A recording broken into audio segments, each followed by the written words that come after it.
Pierre Bonnard n'avait pas un goût prononcé pour l'analyse d'un tableau. Il précisait même: il serait vain de tout expliquer par une analyse colorimétrique ou harmonique. Si l'analyse d'un tableau donne de la satisfaction, c'est le regard d'un tableau qui provoque l'émotion. Il y a peu de gens qui savent voir, bien voir pleinement. S'ils savaient regarder, ils comprendraient mieux la peinture. 1867. La petite bourgade de Fontenay-aux-Roses, proche de Paris, voit naître Pierre Bonnard, fils d'Elisabeth Metzdorf et d'Eugène Bonnard, fonctionnaire civil au ministère de la Guerre. Sa première enfance se passe à Fontenay, au milieu d'agréables jardins de roses. Pierre et son grand frère Charles accueillent bientôt une petite sœur, Andrée. Paris est facilement accessible par le petit train d'Orsay. À 14 ans, Pierre dessine déjà les quais de la Seine. Doué pour le grec et la philosophie, il devient bachelier ès-lettres à 18 ans au lycée Louis-le-Grand. Sa vie est régulièrement cadencée par d'heureuses vacances familiales au Grand Lens, en Dauphiné, au Clos, où demeurent ses grands-parents. C'est dans cet environnement que Pierre Bonnard s'imprègne de la nature tout en bénéficiant d'une douce quiétude familiale. Sa mère, retirée au Clos, attentive à son penchant pour le dessin et la peinture, fait aménager un atelier d'où il pourra esquisser déjà quelques tableaux. Ne t'imagine pas que je vais arriver à Lens pour faire de l'enregistrement. Je vais apporter une cargaison de toiles et de couleurs et je compte barbouiller du matin jusqu'au soir. Il essaye de reproduire quelques sites austères et dessine les scènes qui l'entourent.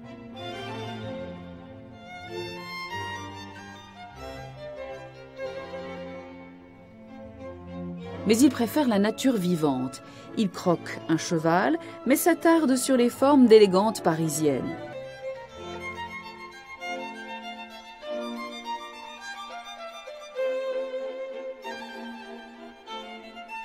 De retour à Paris, licencié en droit, puis avocat assermenté, il exerce à temps partiel et s'initie à la peinture à l'Académie Julian, située passage des Panoramas à Montmartre.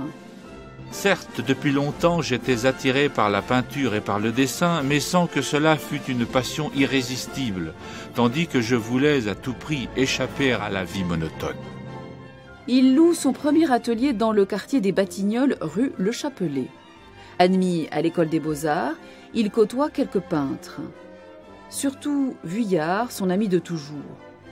Ils sont tous impressionnés par une petite huile peinte par Paul Sérusier à Pont-Aven, sous la direction de Paul Gauguin.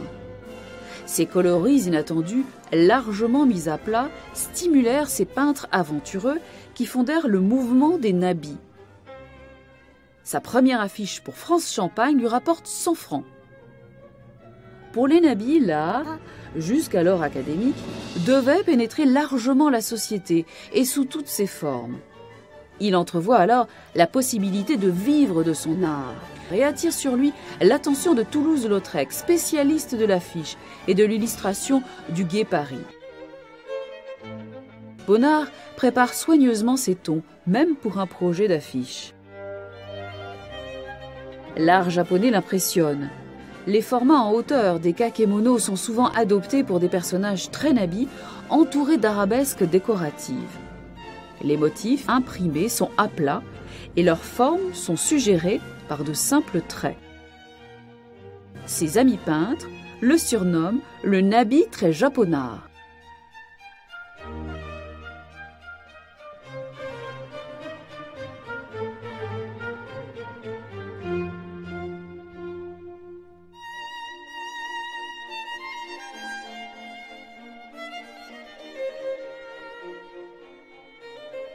En 1888, avec ses amis nabis, Denis et Vuillard, ils partagent un atelier 28 rue Pigalle à Paris.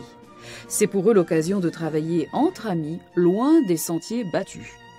Couleurs, harmonie, rapport de lignes et de tons, équilibre ont perdu leur signification abstraite pour devenir quelque chose de très concret. Son esprit indépendant se manifeste cependant. Je ne suis d'aucune école, je cherche uniquement à faire quelque chose de personnel. Je n'invente rien, je regarde.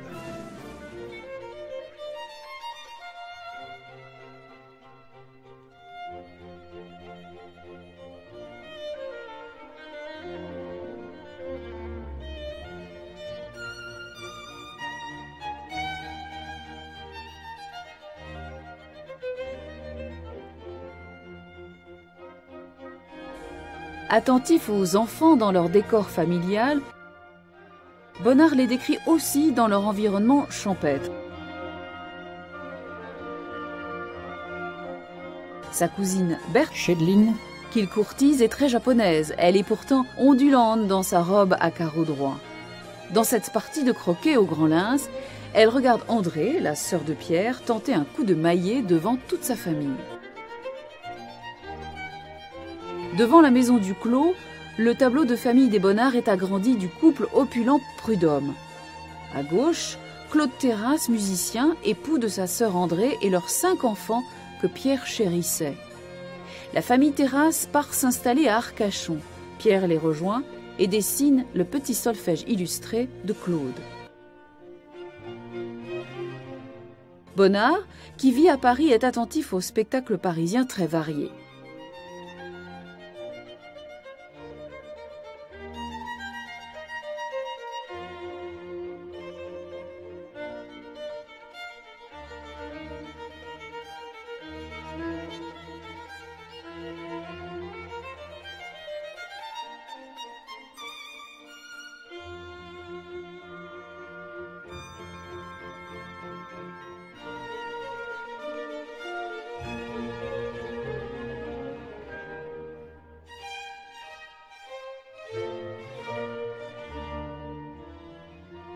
Mais il a bientôt le loisir de découvrir discrètement le petit monde parisien de la culture.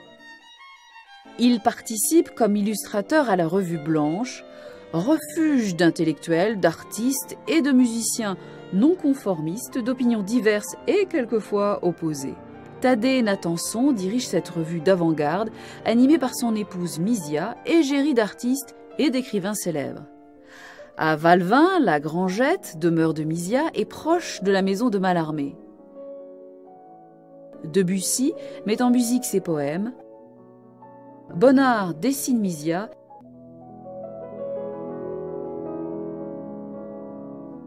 Et Vuillard, qui semble plus épris, se penche sur Misia pour un subtil portrait de cette grande pianiste.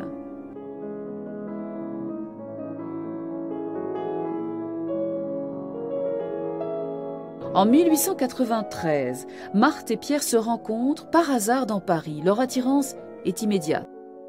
Elle se présente Marthe de Méligny, mais son vrai nom est Maria Boursin. Cette cachotterie restera un demi-mystère. Peu importe, elle trouve un homme attrayant qui l'aide à sortir de son environnement familial et lui, une femme au corps gracile et fascinant qui inspirera ses innombrables nus. Une vraie passion s'installe et Marthe entre dans l'œuvre de Pierre. Le charme d'une femme peut révéler beaucoup de choses à un artiste sur son art. Bonnard commence à exposer à Paris au Salon des Indépendants à partir de 1891 et régulièrement jusqu'en 1947. Il participera également au Salon d'automne de 1903 jusqu'en 1946. D'autres expositions en France, à Paris, Lyon, Marseille, accueilleront ses œuvres. Claude Terrasse vient souvent au Grand Lince concevoir ses musiques sur ce piano. Vers 1896, la pièce Uburoy du jovial Alfred Jarry a laissé sur ce piano les empreintes de leur vers, pendant que Pierre Bonnard dessinait les décors et les masques. La joyeuse troupe se détendait ensuite, plus que de raison, au Café Brosse de la Place, et Jarry finissait ses nuits dans le pigeonnier du Clos, placé providentiellement sur le chemin des retours difficiles.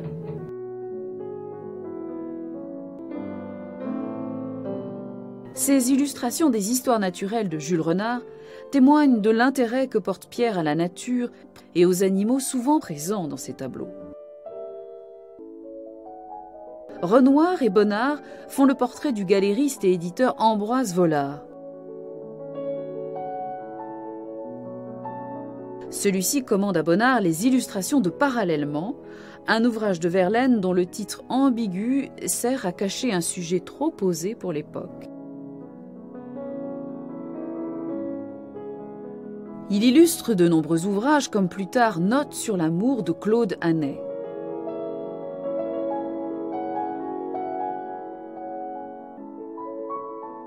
Marthe et Pierre emménagent dans un nouvel atelier rue de Douai. Marthe apprécie moyennement la vie publique. Cela convient au caractère réservé de Bonnard. Pierre dévoile crûment et naturellement leur intimité.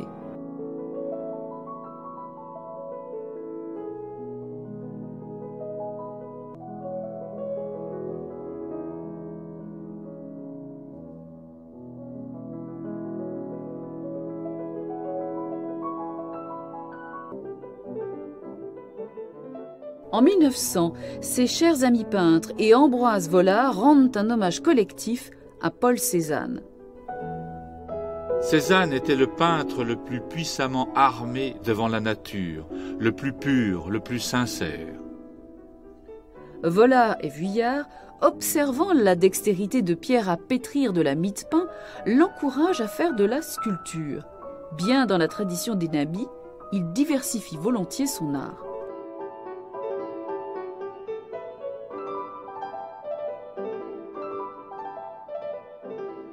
Accompagné de Vuillard, il part souvent en visite à l'étranger. C'est avec Maurice Ravel qu'il parcourt le Rhin sur le yacht de Mysia, devenue la riche Madame Édouard. Transgressant le monde impressionniste, sa riche palette entre dans le monde décoratif pour la troublante Mysia. Pierre s'installe quai Voltaire chez Mysia pour exécuter une commande de 4 grands tableaux pour la décoration de son appartement.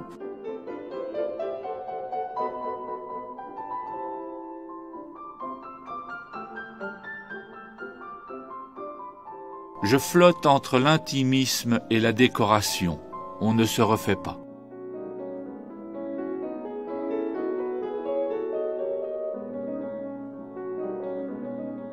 Pierre revient souvent à la nature, qu'il respecte sans lui faire de concessions. On parle toujours de la soumission devant la nature. Il y a aussi la soumission devant le tableau. Nous fûmes plus sévères dans la composition. Il y avait beaucoup plus à tirer de la couleur comme moyen d'expression.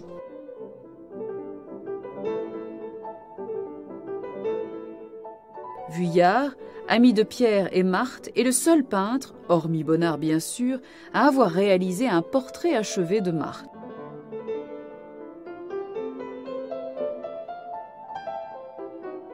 Marthe et Pierre s'éloignent de la ville et choisissent d'habiter à Montval près de Paris. Au fond de son jardin, Marthe découvre le goût de la nature.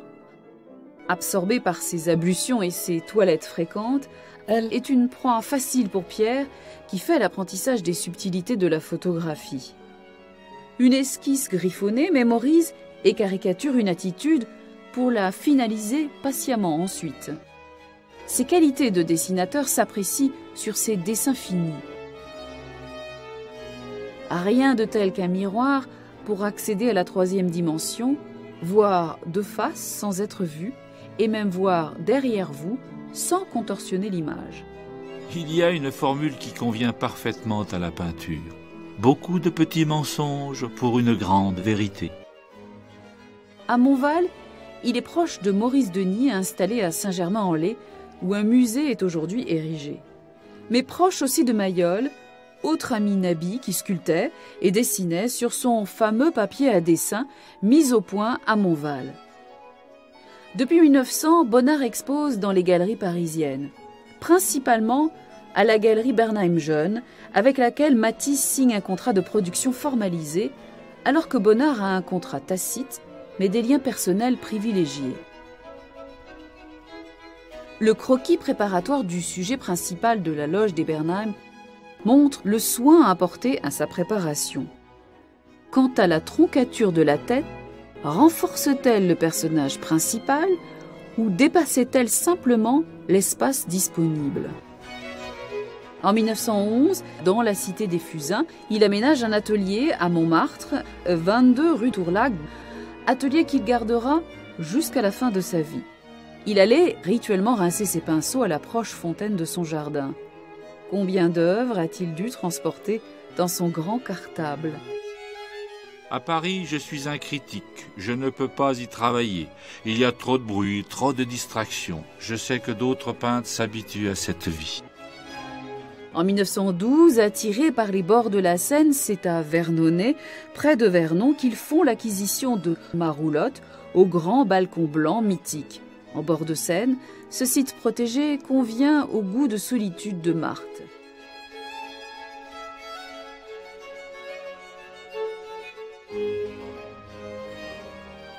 Pierre s'imprègne de cette nature.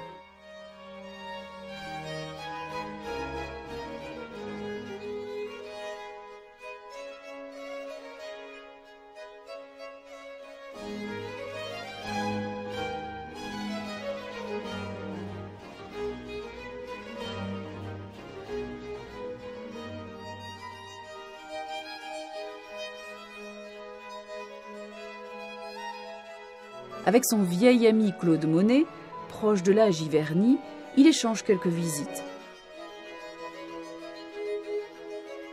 Matisse vient aussi à Vernon travailler et partager leurs convictions. D'autres lieux lui rappellent le Grand Lens de son enfance.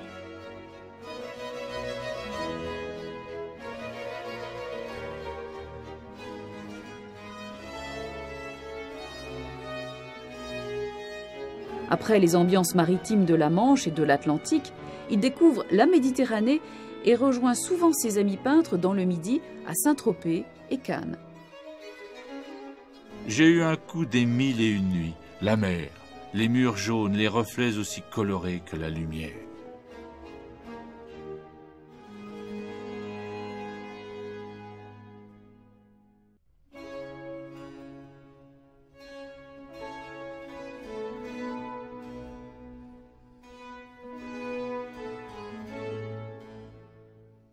Son ami, le galériste et critique Georges Besson, dont il fait le portrait, publie 2 articles élogieux dans les cahiers d'aujourd'hui et lui commande une lithographie de la place de Clichy et un grand tableau de la vue du café Le Petit Pousset.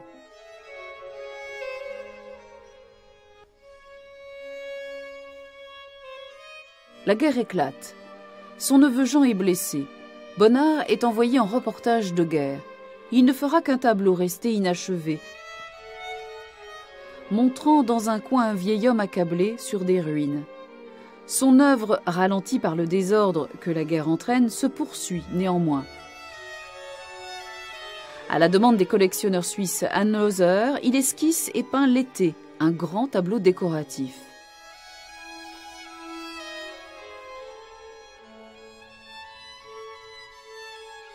Bonnard, peu intéressé par l'aspect financier de son art, s'en remet à Josse et Gaston Bernheim qui feront pratiquement office de banquier.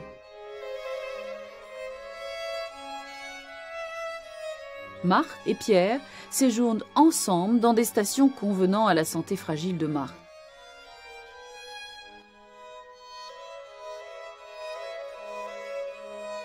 À l'inverse d'un miroir, la fenêtre invite l'extérieur dans le tableau.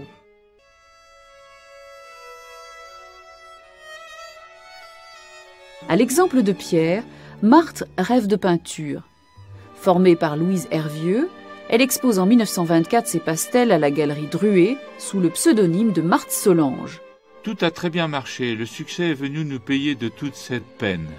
L'effet des pastels dans l'exposition était plus impressionnant qu'à la maison, et notre Marthe Solange a supporté tout ce choc avec une solidité imprévue. Mais sa santé fragile vient plus tard contrarier ses projets. Pierre avait rencontré en 1918 la jeune et blonde Renée Monchatti, qui devient plus tard son modèle. Il part avec elle 15 jours en Italie en compagnie de son neveu Charles, laissant Marthe à Saint-Tropez au Loustalet, maison du peintre Manguin. Marthe s'est-elle montrée contrariée par la personnalité envahissante du jeune modèle? Pierre épouse Marthe le 13 août 1925 en présence de 2 simples témoins. Le mois suivant, René Montchâty, fragile et déçu, se suicide. La discrétion de Pierre est totale. Seuls ses tableaux porteront jusqu'à la fin l'empreinte de ce douloureux souvenir. Mais Pierre avait choisi de ne jamais dissocier Marthe de son œuvre.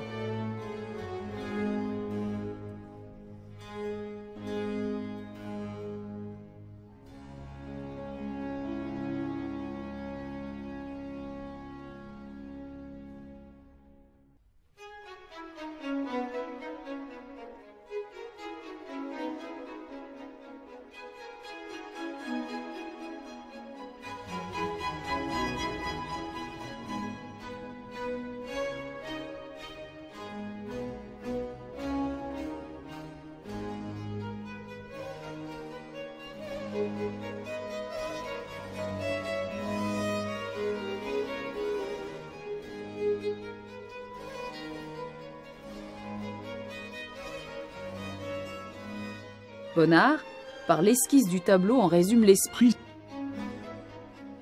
sa composition, puis les décors s'installent, et enfin la couleur agit pour le faire vivre. Lucienne Dupuy de Fresnel, jeune femme de grande allure, fut un autre de ses nombreux modèles.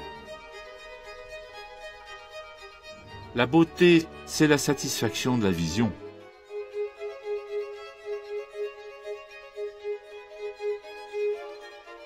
Leur auto facilite leur séjour sur la Côte d'Azur, à Cannes et à Saint-Tropez. En 1926, Marthe et Pierre choisissent de se fixer sur les hauteurs du Canet. Ils acquièrent une maison qu'ils baptisent le Bosquet.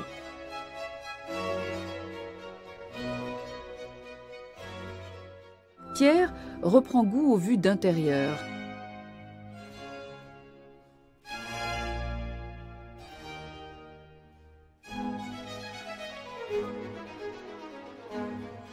L'acte de peindre exige une telle obéissance qu'il devient hypnose, qu'il nous arrache de notre personne au point que le temps et le monde qui nous entoure n'existent plus. Ces esquisses, dans lesquelles ses confrères avides de critiques voient de mauvais dessins, ne sont qu'un guide pour ses couleurs.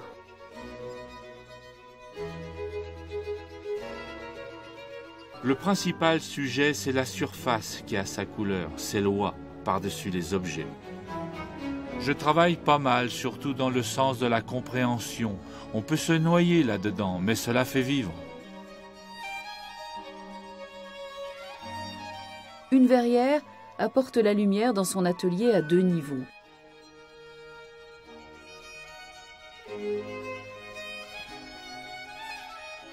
Il punaise ses toiles sur le grand mur pour les peindre, en dépassant quelquefois leurs limites.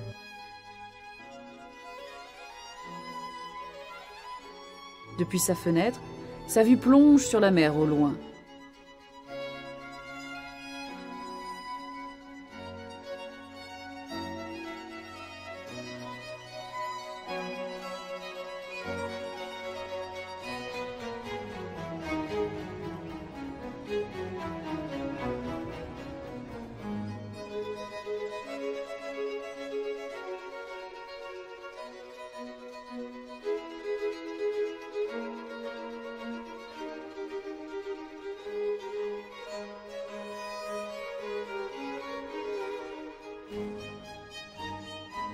Mais il reste sensible au charme de la ville.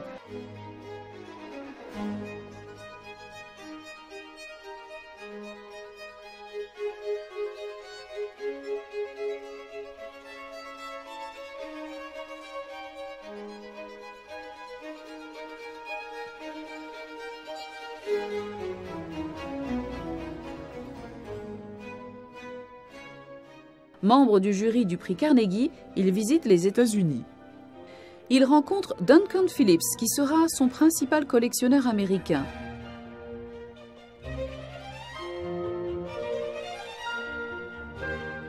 De retour au Bosquet, il apprécie la visite de Matisse.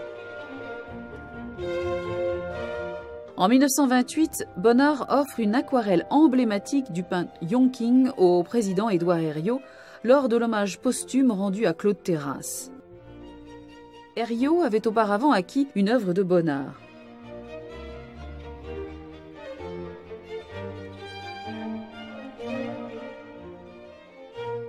À Paris, Pierre, fidèle en amitié, rend visite à son ami Vuillard.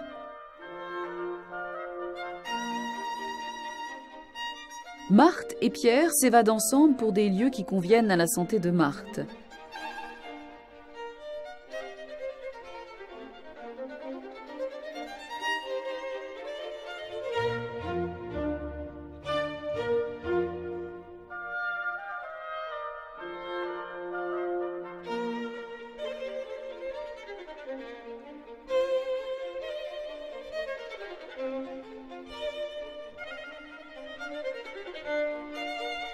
Il exprime sans concession humilité, désir et impuissance. Celui qui chante n'est pas toujours heureux. Mais il revient toujours au canet avec une envie de faire mieux.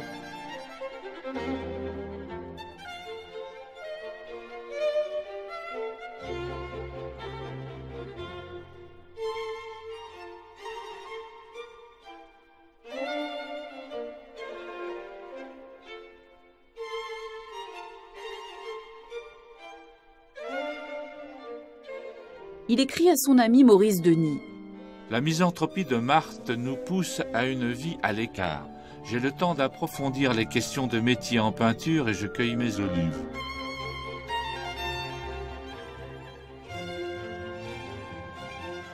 Bonnard remplit quotidiennement son agenda, du temps qu'il fait, de croquis de Marthe ou de scènes d'intérieur.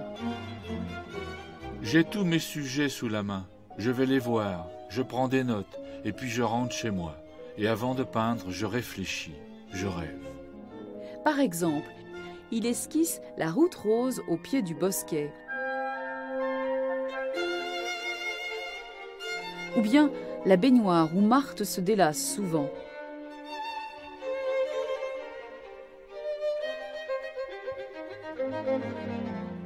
Les carreaux reflètent-ils les heures ou des saisons qui passent sur une Marthe insensible au temps?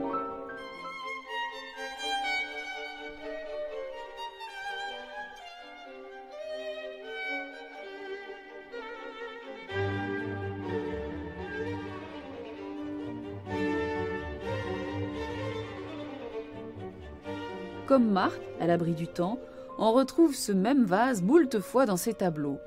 Ce vase, offert aux fidèles abonnés dauphinois du quotidien local, trônait sur la table de son enfance au Grand Lens, comme sur de nombreuses autres tables dauphinoises.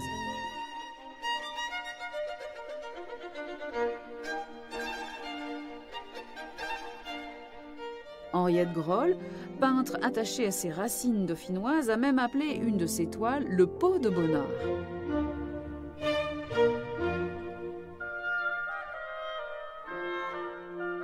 « 1941, Mayol souhaite mettre à l'abri Dina Vierny, son jeune modèle en rébellion avec l'occupant.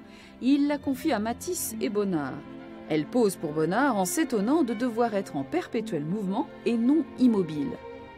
La peinture doit revenir à son but premier, l'examen de la vie intérieure des êtres humains. Mais Matisse et Bonnard lui reprochent tous deux de trop aimer le soleil. Son goût pour le naturisme éloigne sa peau du ton diaphane prisé par les deux peintres. Ce tableau, le nu sombre, n'est-il pas le fruit de l'insoumission naturelle de Dina Vierny? Mais sa grande surprise vint des interminables silences de Bonnard, interrompus par un discours si poétique, il le ressemblait à Prévert, dit-elle. La guerre prend de plus en plus une ampleur qui peut représenter des années, et pendant ce temps-là, on est piétiné. Gisèle Belleux, très jeune peintre, est admise à travailler plusieurs années auprès de lui pour se perfectionner. Bonnard en fait le portrait. En retour, il accepte qu'elle fasse le sien. Il juge son travail plus par le regard que par la voix. Lui, Bonnard, c'était les couleurs, les nus, et sa technique à lui. Il avait une technique que personne n'a, évidemment. Une facture. C'est pour ça qu'il est arrivé, parce qu'il avait une facture personnelle très bonne et très belle. Marthe décède en 1942. Bonnard se confie à Matisse. Vous jugez de mon chagrin et de ma solitude pleine d'amertume et d'inquiétude sur la vie que je puis mener encore. Le décès de ses amis Denis et Vuillard ajoute encore à son désarroi. En 1943, Jean Moulin installe à Nice la galerie Romanin, Romanin comme son nom d'artiste. Cette activité couvre ses nombreux déplacements et satisfait sa passion pour les arts. Des œuvres de Bonnard et Matisse sont entre autres exposées lors du vernissage inaugural de la galerie. Aimé Mag et son jeune fils Adrien accueillaient souvent Matisse et Bonnard à Vence. Ils reçurent aussi Jean Moulin. Jean Moulin projetait avec Colette Ponce, directrice de la galerie Romanin, de rédiger une biographie de Bonnard. Monsieur Adrien Mag se souvient qu'en enfant, il côtoyait Bonnard à Vence. Il jouait simplement comme un grand-père qui ne l'impressionnait pas. Pour orner l'église du plateau d'Assy, le père couturier, ancien élève de Maurice Denis, sollicite des artistes contemporains. Bonnard se penche sur la vie de saint François de Sales et se rappelle le dévouement de son neveu Jean, médecin mort de la tuberculose, après avoir créé les sanatoriums de ce même plateau d'Assy. Bonnard peint un saint François de Sales au visage ressemblant à celui de son ami Vuillard. Lorsqu'on vient prier dans une chapelle, on se sent dans un état particulier. Des circonstances graves et exceptionnelles peuvent vous y avoir conduit. 25 ans après sa création, il retouche le tableau de René Montchâty. Au centre, Renée rêveuse et Marthe attentive dans un coin. Un regret ou des remords? Pour ses dernières œuvres, reprises 6 ans après leur ébauche, il retrouve sa joie et sa foi dans la nature. J'ai vu aujourd'hui le premier amandier en fleurs et les mimosas commencent à faire des taches jaunes. Le jaune de ces mimosas éclate, entaché d'un bleu très froid pour le ciel lointain. Le cadrage a gardé une rigueur photographique. Un visage discret esquissé dans un coin du tableau observe.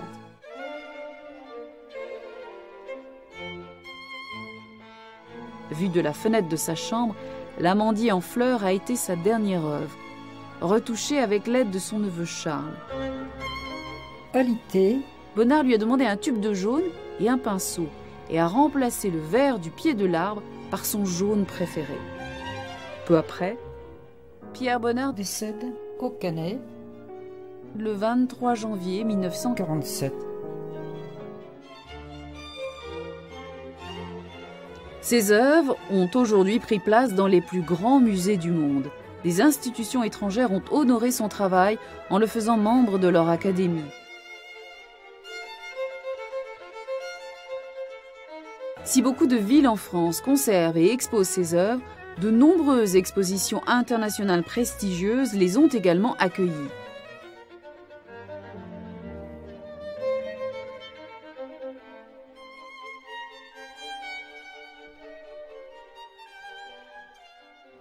En créant le musée Bonnard proche du Bosquet et près du cimetière où Marthe et Pierre reposent, la mairie du Canet et les musées de France créaient un musée qui manquait au patrimoine des arts.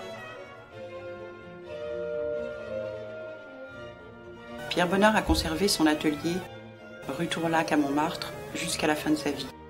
En 1927, il acquiert la villa du Bosquet au Canet. Cette demeure isolée était à son image, aménagée sobrement. C'est là qu'il créera, et jusqu'à sa mort, des œuvres au fait de son art. C'est un bonheur pour tous de voir cette maison familiale, classée avec son jardin monument historique, et que celle-ci soit associée à la création d'un musée Pierre Bonnard au Canet. Les innombrables livres publiés sur les œuvres de Bonnard témoignent de l'intérêt que lui porte le monde des arts. J'espère que ma peinture tiendra sans craquelure. Je voudrais arriver devant les jeunes peintres de l'an 2000 avec des ailes de papillon. Et ce n'était que le souhait d'un artiste à l'humilité et à la modestie légendaire et dont la modernité et les couleurs ont pris place entre impressionnisme et abstraction. Mes premiers tableaux ont été faits avec plus d'instinct, les autres avec plus de science peut-être. L'instinct qui supplée à la science peut quelquefois être supérieur à la science qui supplée à l'instinct.